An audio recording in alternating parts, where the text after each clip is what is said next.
നിങ്ങൾ കണ്ടോ അത്? ആ ഒരു നിമിഷം, ഈ കാണിക്കുന്ന ആവേശമുണ്ടല്ലോ, ഈ ഫോട്ടോ സോഷ്യൽ മീഡിയയിൽ ഒന്ന് അപ്ലോഡ് ചെയ്യാൻ കാണിക്കുന്ന ആ ഒരു തിടുക്കം, അത് ചിലപ്പോൾ നിങ്ങളെ എത്തിക്കുക വലിയൊരു കുരുക്കിലായിരിക്കും. എൻ്റെ ഫോൺ, എൻ്റെ ഫോട്ടോ, എൻ്റെ സോഷ്യൽ മീഡിയ, ഇതിൽ നിയമത്തിനൊക്കെ എന്താ കാര്യം ഇരിക്കുന്നത് എന്ന് ചോദിക്കുന്ന ആളുകളും ഉണ്ട്. ചോദിക്കാൻ വരട്ടെ, നമ്മൾ നിസ്സാരമെന്ന് കരുതുന്ന പല കാര്യങ്ങളും ഇന്ന് വലിയ സൈബർ കുറ്റകൃത്യങ്ങളാണ്. ഒരു ഫോട്ടോ ഷെയർ ചെയ്യുമ്പോൾ നമ്മൾ അറിയാതെ ചെയ്യുന്ന മണ്ടത്തരങ്ങൾ എന്തൊക്കെയാണെന്നറിയാമോ? നമ്മളിൽ എത്ര പേർ ഒരു ദിവസം ഒരു ഫോട്ടോയെങ്കിലും സോഷ്യൽ മീഡിയയിൽ പങ്കുവെക്കാത്തവരായിട്ടുണ്ട്? ഭൂരിഭാഗം ആളുകളും എന്തെങ്കിലുമൊക്കെ ഒരു ഫോട്ടോയോ ഒരു ടെക്സ്റ്റോ ഒരു വീഡിയോയോ ഒക്കെ ഷെയർ ചെയ്യുകയോ ഒക്കെ ചെയ്യാറുള്ളവരാണ്. പക്ഷേ ഒന്നും ചെയ്യാത്തവരായിട്ട് ആരും ഉണ്ടാകില്ല. വ്യക്തിപരമായി പറഞ്ഞാൽ ഞാൻ എൻ്റെ സ്റ്റാറ്റസുകളൊന്നും അപ്ഡേറ്റ് ചെയ്യാറില്ല. എവിടെയൊക്കെ യാത്ര പോയാലും എന്തൊക്കെ നേട്ടങ്ങൾ കൈവരിച്ചാലും അത് മറ്റുള്ളവരെ അറിയിച്ച് ഞാൻ മനഃപൂർവ്വം അങ്ങനെ ശ്രമിക്കാറില്ല. അങ്ങനെ ചെയ്യുന്നവർ മോശക്കാരെന്നല്ല ഞാൻ ഉദ്ദേശിച്ചത്. എൻ്റെ വ്യക്തിപരമായ തീരുമാനം ഇതാണ്. എൻ്റെ സന്തോഷങ്ങളും ദുഃഖങ്ങളും എന്നിൽ തന്നെ ഒതുങ്ങിയിരുന്നു കൊള്ളട്ടെ. എന്തിന് ഇത് നാട്ടുകാരെയെല്ലാം അറിയിക്കണം? അങ്ങനെ ഒരു പ്രത്യേക ലൈൻ, അതാണ് ഞാൻ പറഞ്ഞത്. അതുകൊണ്ട് ഫോട്ടോ ഇടുന്നവർ ഇടുക, എങ്കിലും ഇതൊന്ന് ശ്രദ്ധിച്ച് കേൾക്കണം. എന്നാൽ നമ്മൾ വളരെ സന്തോഷത്തോടെ അപ്ലോഡ് ചെയ്യുന്ന ഒരു ഫോട്ടോ നമ്മളെ ഒരു വലിയ നിയമക്കുരുക്കിലേക്കോ അല്ലെങ്കിൽ ജീവിതകാലം മുഴുവൻ പശ്ചാത്തപിക്കേണ്ടി വരുന്ന ഒരു ചതിക്കുഴിയിലേക്കോ നയിക്കാം എന്ന് ഞാൻ പറഞ്ഞാൽ നിങ്ങളിൽ എത്ര പേർ വിശ്വസിക്കും? ഈ സൈബർ നിയമങ്ങൾ എന്ന് പറയുന്നത് നമ്മൾ വിചാരിക്കുന്നതിനേക്കാളുമൊക്കെ ഒത്തിരി കടുപ്പമാണ്. അതേക്കുറിച്ച് ധാരണയില്ലാത്തതുകൊണ്ടാണ് പലരും അതിനെ നിസ്സാരമായിട്ട് കാണുന്നത്. ഒരു ഫോട്ടോ ഷെയർ ചെയ്യുമ്പോൾ നിങ്ങൾ അറിഞ്ഞിരിക്കേണ്ട അപകടകരമായ ആ വശങ്ങളെക്കുറിച്ചാണ് നമ്മുടെ ടൈം മീഡിയയുടെ ഇന്നത്തെ വീഡിയോ. ഇങ്ങനെയൊന്ന് ചിന്തിക്കാം. നമ്മളൊരു റെസ്റ്റോറൻറ്റിലോ വിനോദസഞ്ചാര കേന്ദ്രത്തിലോ പോയാലുടൻ ലൊക്കേഷൻ ടാഗ് ചെയ്ത് ഫോട്ടോ ഇടാറുണ്ട്. എന്നാൽ ഇത് നിങ്ങളുടെ സുരക്ഷയെ ബാധിക്കും. എത്ര പേർ വിശ്വസിക്കും? അതായത് പണ്ടിങ്ങനെ കേട്ടിട്ടുണ്ട്, ഏതോ ഒരു വിനോദസഞ്ചാര കേന്ദ്രത്തിൽ പോയി താമസിക്കുന്നു, അവിടെ നിന്നുകൊണ്ട് നല്ല ഫോട്ടോകളൊക്കെ അപ്ലോഡ് ചെയ്ത് ഞങ്ങളിവിടെ പൊളിക്കുകയാണെന്ന് പറയുന്നു. അപ്പോൾ ഇത് കണ്ടുകൊണ്ടിരിക്കുന്ന ലക്ഷക്കണക്കിന് പതിനായിരക്കണക്കിന് വരുന്ന സോഷ്യൽ മീഡിയ ഫോളോവേഴ്സ്, അതിൽ നിന്നും ഒന്ന് രണ്ട് പേര് തിരിച്ചു മറുപടി വിട്ടു, നിങ്ങൾ അവിടെ പൊളിക്കുക, ഞങ്ങൾ ഇവിടെയും പൊളിക്കാം, അപ്പോൾ എല്ലാവർക്കും ഹാപ്പി ആയല്ലോ. പക്ഷേ ആ മറുപടി ഇട്ടവർ കള്ളന്മാരായിരുന്നു. അവർ രാത്രിക്ക് രാത്രി ആ വീട്ടിൽ ചെന്ന് വാതിൽ പൊളിച്ച് അകത്ത് കയറി ഉള്ളതെല്ലാം എടുത്തുകൊണ്ട് പോയി. ഇത് മാത്രമാണ് അവർക്ക് ആ ഫോട്ടോ പോസ്റ്റ് ചെയ്തതുകൊണ്ട് കിട്ടിയ ഗുണം. ലൊക്കേഷൻ ടാഗ് ചെയ്ത് ചിത്രങ്ങൾ അയക്കുന്നത് നിങ്ങൾ വീട്ടിലില്ല എന്ന് മോഷ്ടാക്കളോട് അങ്ങോട്ട് വിളിച്ചു പറഞ്ഞു കൊടുക്കുന്നതിന് തുല്യമാണിത്. അവരെ ക്ഷണിച്ചു വരുത്തുന്നതിന് തുല്യം. നിങ്ങളെ തിരയുന്ന ഒരു വ്യക്തിക്ക്, അല്ലെങ്കിൽ നിങ്ങളെ ട്രാക്ക് ചെയ്യാൻ ആഗ്രഹിക്കുന്ന ഒരാൾക്ക് നിങ്ങളിങ്ങനെ ഇടുന്ന ഫോട്ടോ അവരുടെ ജോലി എളുപ്പമാക്കി കൊടുക്കും.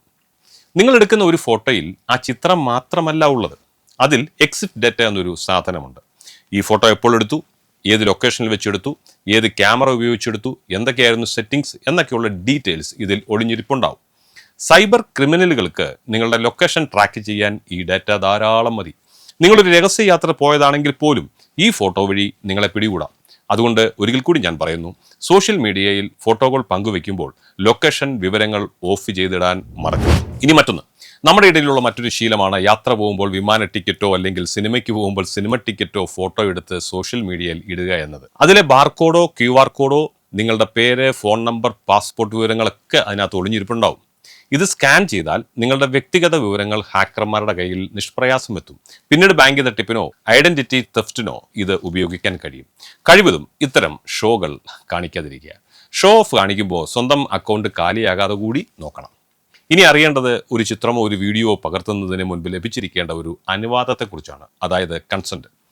നമ്മളൊരു വിവാഹത്തിന് പോകുന്നു, അല്ലെങ്കിൽ ഒരു ബസ്സിൽ യാത്ര ചെയ്യുന്നു. ചുറ്റുമുള്ളവരുടെ ഫോട്ടോയോ വീഡിയോ എടുത്ത് നമ്മൾ സ്റ്റാറ്റസ് ഇടുന്നു. ചിലർ സ്വാഭാവികമായി ചോദിക്കുന്നത്, ഇതൊക്കെ സാധാരണ സംഭവിക്കുന്നതല്ലേ എന്നാണ്. ആ ഫോട്ടോയിലുള്ള മറ്റു വ്യക്തികളുടെ അനുവാദമില്ലാതെയാണ് നിങ്ങളത് പങ്കുവെക്കുന്നതെങ്കിൽ IT ആക്ട് സെക്ഷൻ 66 പ്രകാരം അത് അയാളുടെ സ്വകാര്യതയിലേക്കുള്ള നിങ്ങളുടെ കടന്നുകയറ്റമാണ്. അത് കുറ്റകൃത്യമാണ്. പ്രത്യേകിച്ച് സ്ത്രീകളുടെയോ കുട്ടികളുടെയോ ചിത്രങ്ങൾ അവരുടെ അനുവാദമില്ലാതെ പോസ്റ്റ് ചെയ്താൽ ജാമ്യം പോലും കിട്ടാത്ത വകുപ്പുകൾ നിങ്ങളെ കാത്തിരിക്കുന്നുണ്ട് എന്നത് ഓർക്കുക. പിന്നെ കോടതിയുടെ മുന്നിൽ ചെന്നിട്ട്, സാറേ ഞാനത് തമാശയ്ക്ക് ചെയ്ത, ഇതൊന്നും ഇങ്ങനെയാകുമെന്ന് എനിക്കറിയില്ലായിരുന്നു എന്നൊന്നും പറഞ്ഞിട്ട് കാര്യമില്ല. അവിടെ നിയമമാണ് വലുത്.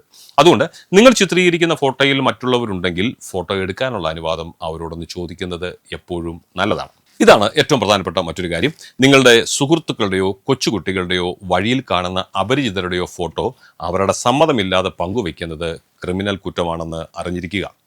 IT സെക്ഷൻ 66 പ്രകാരം ഒരാളുടെ പ്രൈവസിയെ ബാധിക്കുന്ന തരത്തിൽ ചിത്രങ്ങൾ പ്രചരിപ്പിക്കുന്നത് ജയിൽ ശിക്ഷ ലഭിക്കാവുന്ന കുറ്റമാണ്.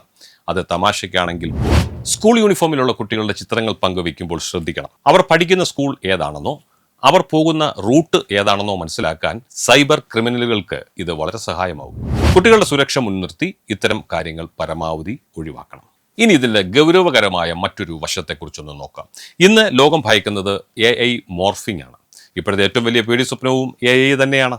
നിങ്ങൾ പങ്കുവയ്ക്കുന്ന ഒരു നല്ല ഫോട്ടോ എടുത്ത് ഡീപ് ഫേക്ക് സാങ്കേതിക വിദ്യ വഴി അശ്ലീല ചിത്രങ്ങളോ വീഡിയോകളോ ആക്കി മാറ്റാൻ ഇന്ന് ആർക്കും സാധിക്കും.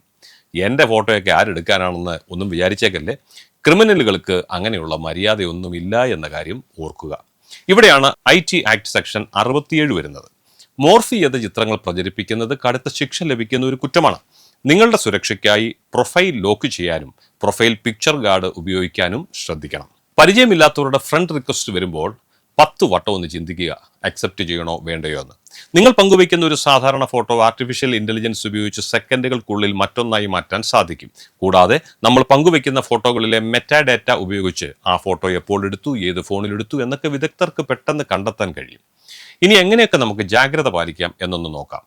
സോഷ്യൽ മീഡിയ അക്കൗണ്ടുകൾ പ്രൈവറ്റ് മോഡിലാക്കി വെക്കുക. അപരിചിതരിൽ നിന്നുള്ള ഫ്രണ്ട് റിക്വസ്റ്റുകൾ സ്വീകരിക്കാതിരിക്കുക. ഫോട്ടോകൾക്ക് പ്രൊഫൈൽ പിക്ചർ ഗാർഡ് ഉപയോഗിക്കുക. യാത്രകൾ കഴിഞ്ഞ് വീട്ടിലെത്തിയ ശേഷം മാത്രം യാത്രാ ചിത്രങ്ങൾ പോസ്റ്റ് ചെയ്യുക. അത് വളരെ നന്നായിരിക്കും. ഷോ ഓഫ് പരമാവധി കുറയ്ക്കണം. ചുരുക്കത്തിൽ പറഞ്ഞാൽ ഇന്റർനെറ്റ് ഒരു നല്ല ഇടമാണ്, പക്ഷേ അത് ഒരു തുറന്ന പുസ്തകം പോലെയാകരുത്. നിങ്ങളുടെ സ്വകാര്യത നിങ്ങളുടെ ഉത്തരവാദിത്തം മാത്രമാണ്. ഈ പറഞ്ഞ കാര്യങ്ങളിൽ നിങ്ങൾ ഏതെങ്കിലും ഇതുവരെ ശ്രദ്ധിക്കാതെ ചെയ്തിട്ടുണ്ടോ? ഉണ്ടെങ്കിൽ താഴെ കമൻറ്റ് ചെയ്യുക.